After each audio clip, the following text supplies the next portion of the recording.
Hi everybody, how you doing? I mean, after these long days we're having at home, well, I hope you're enjoying as much as possible if you can. And well, if you have time to learn English, I will help you. Most of people have joined to the community. We have the platform in Google Classroom, okay? But I mean, if you know others that are interested in continue with the online learning English, okay? You could tell them, okay, to join us.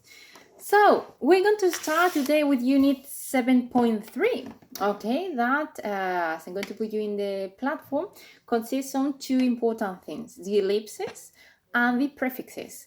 I have sent you information about suffixes as well because I think it's important to learn both at the same time, prefixes and suffixes. Okay, not only the first ones. But I mean, if you want to focus just on the book, okay, you could do it. Okay, but because suffixes we're going to see in the next units. Okay. So, the first part talks about ellipses. I don't know if you know what's that in Spanish. Ellipses is when you don't put something in the phrase, in the sentence, okay?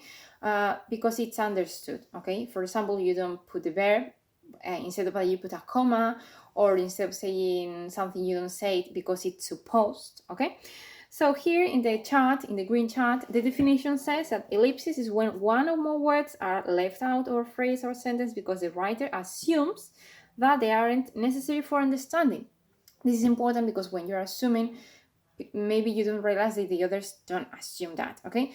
So when writing, because ellipsis is very useful when doing the writings, you have to focus on that, okay? Instead of repeating the same words, just use ellipses, okay? Or commas instead of, okay? Or synonyms, okay? As I recommend you in the corrections, yeah?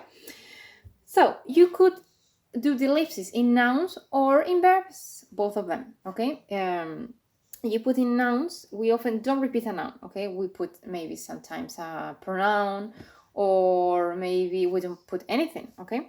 Or maybe because it has been mentioned before, okay?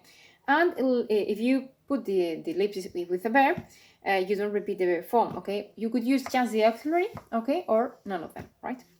So here you have a text whose title is The Carrot or the Stick. I don't know if you know there's a story, okay? It's funny if you want to read it. If you need to look for vocabulary, you know that we have some tools in the internet, like for example, word reference, okay? Or you could look for all the information, you have a dictionary and so on. And if you don't understand several sentences, you have another tool that is Lingui, okay? Where you could look for expressions or, long sentences that maybe you don't understand, okay? In this page, Lingui, you have access to the definition of other people have done, okay? Maybe people who have done a translation or something like that, okay?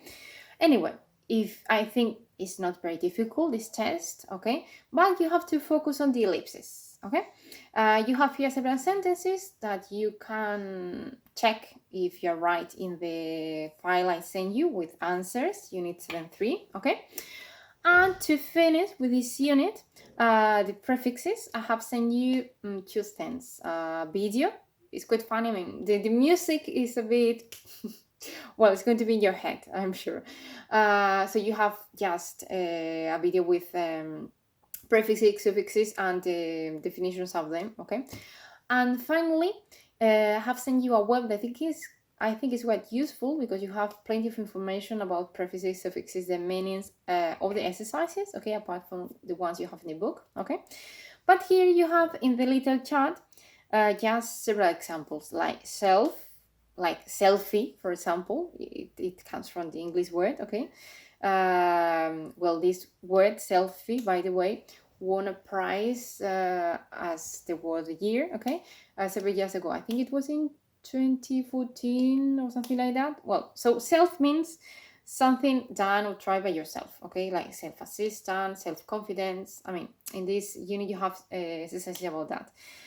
By to, okay? B, it depends on the pronunciation. Inter, like, between other countries, okay? International, for example. Mono, that is only one, okay? Monolingual, for example. Multi, I mean, you know the meaning as well, okay? Multi is many, like for example, multicolored, yeah.